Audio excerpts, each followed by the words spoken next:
नादियाँ भारत की जीवन रेखा हैं। इनका सफर समझना इंडिया को समझना है। ये है इंडिया का सारे रिवर्स। नॉर्थ इंडिया की मैक्सिमम रिवर्स हिमालय से निकलती हैं। साउथ की रिवर्स प्लेटो और घट्स से निकलती हैं। ईस्ट साइड की maximum rivers bay of Bengal में गिरती हैं। जबकि कुछ नदियां पश्चिम की ओर अरेबियन सी में जाती हैं। इन रिवर्स का सारे मेजर डैम्स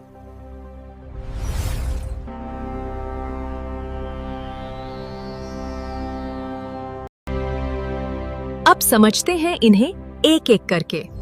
गंगा का जन्म उत्तराखंड के गंगोत्री ग्लेशियर से होता है।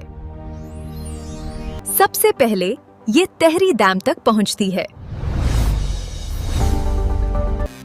तेहरी डैम भारत के सबसे बड़े डैम्स में से एक है। यहाँ से गंगा ऋषिकेश और हरिद्वार की तरफ आती है। हरिद्वार से गंगा पहाड़ों को छोड़कर मैदानों में प्रवेश करती है। अब ये उत्तर प्रदेश के मैदानों से पूरब की तरफ बहती है। प्रयागराज में यमुना नदी गंगा से मिलती है। इसके बाद गंगा वाराणसी और बिहार से गुजरती है। वेस्ट बंगाल में फरक्का बराज इसका एक महत्वपूर्ण बंद है। यहाँ से नदी कई शाखों में बंटने लगती है। आखिर में गंगा सुंदरबन डेल्टा बनाकर बे ऑफ बंगाल में गिरती है। याद रखिए ढाक गंगोत्री से बे ऑफ बंगाल तक यही है गंगा का सफर।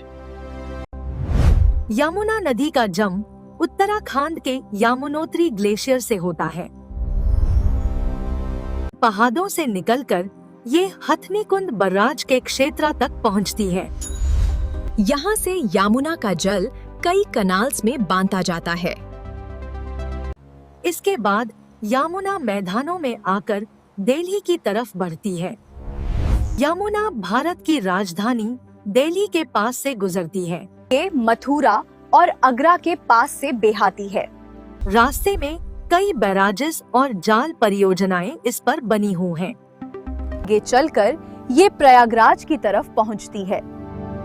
राज में यमुना गंगा से मिल जाती है। यमुनोत्री से प्रयागराज तक यही है यमुना का सफर। ब्रह्मपुत्र का जन्म तिब्बत के ऊंच प्लाटो से होता है। ये हिमालय को घूमकर भारत में प्रवेश करती है। अरुणाचल प्रदेश में इसे सियांग के नाम से भी जाना जाता है। इस क्षेत्र में कई जल विद्युत परियोजनाएं विकसित की जा रही हैं। असम पहुंचते ही ब्रह्मपुत्र एक बहुत विशाल नदी बन जाती है। यह असम घाटी को सिंचती हुई आगे बढ़ती है। कई सहायक नदियां आकर मिलती हैं।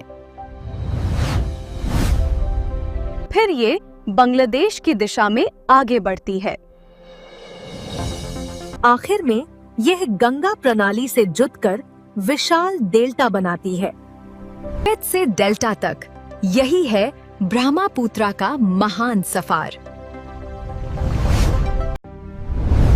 इंडस नदी का जन्म तिब्बत के कैलाश क्षेत्र के पास होता है। यह लद्दाख के कठिन पहाड़ी इलाकों से गुजरती है। लद्दाख में यह गहरी घाटियों में बहती है। बाद ये पाकिस्तान की ओर बढ़ जाती है। ये चलकर इसमें कई पंजाब की नदियां मिलती हैं।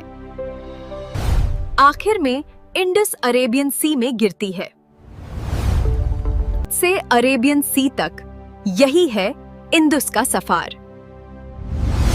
सतलेज का जन्म भी तिब्बत के क्षेत्र से होता है। ये हिमाचल प्रदेश में प्रवेश करती है। पर भकरा नंगाल डैम स्थित है जो बहुत महत्वपूर्ण है। सतलेज पंजाब के मैदानों में बहती है। सतलेज आगे चलकर इंडस प्रणाली से जुटती है। बेयास नदी हिमाचल प्रदेश के रोहतांग क्षेत्र से निकलती है। यह कुल्लू घाटी से होते हुए आगे बढ़ती है। इस पर पंढो डाम जैसे जाल परियोजनाएं बनी हैं। ये चलकर ब्यास सुतलेज से मिल जाती है। रावी नदी हिमाचल के हिमालय से निकलती है। यह चंबा क्षेत्र की घाटियों से गुजरती है। इस पर रंजित सागर डैम स्थित है। फिर रवि आगे चलकर इंडस प्रणाली का हिस्सा बन जाती है। चेनाब नदी चंद्रा और भागा नदियों के मिलान से बनती है। यह जम्मू कश्मीर के पहाड़ी इलाकों से तेज रफ्तार से बहती है। इस पर बगलिहर डैम एक महत्वपूर्ण जल विद्युत परियोजना है। इसके नीचे सलाल डैम भी स्थित है। आगे चलकर चेनाब इंडस प्रणाली का हिस्सा बन जाती है। झेलुम नदी कश्मीर के वेरीनाग स्रोत से निकलती है। ये श्रीनगर और कश्मीर घाटी से गुजरती है। इस पर उरी पावर प्लांट स्थित है।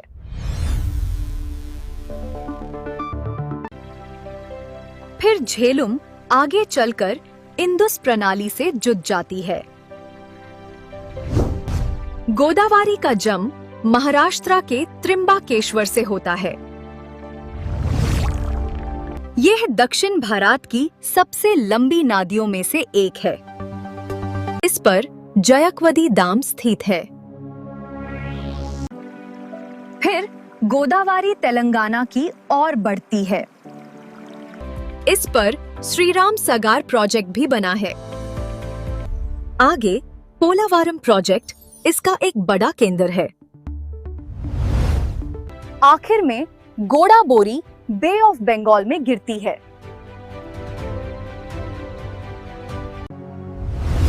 कृष्णा नदी का जन्म महाबलेश्वर के पास होता है। यह महाराष्ट्र से कर्नाटका तक बहती है। इस पर अलमत्ती डैम स्थित है। नागार्जुना सागर डैम इसका बहुत बड़ा बंध है। आखिर में कृष्णा बे ऑफ बंगाल में गिरती है। कावेरी नदी का जन्म कर्नाटका के तालाकावेरी से होता है। यह कर्नाटका के मध्य भाग से बहती हुई आगे बढ़ती है। इस पर कृष्णा राजा सघारा डैम स्थित है। आगे तमिलनाडु में मेत्तूर डैम बना हुआ है। आखिर में कावेरी बे ऑफ बंगाल में गिरती है। महानदी का जन्म छत्तीसगढ़ के उच्च भाग से होता है। ये छत्तीसगढ़ से ओडिशा की ओर बहती है। डैम महानदी पर बना एक प्रसिद्ध बंध है। आखिर में महानदी बे ऑफ बंगाल में गिरती है। नर्मदा का जन्म मध्य प्रदेश के अमरकांटक से होता है। यह पहाड़ी श्रृंखलाओं के बीच पश्चिम की ओर बहती है।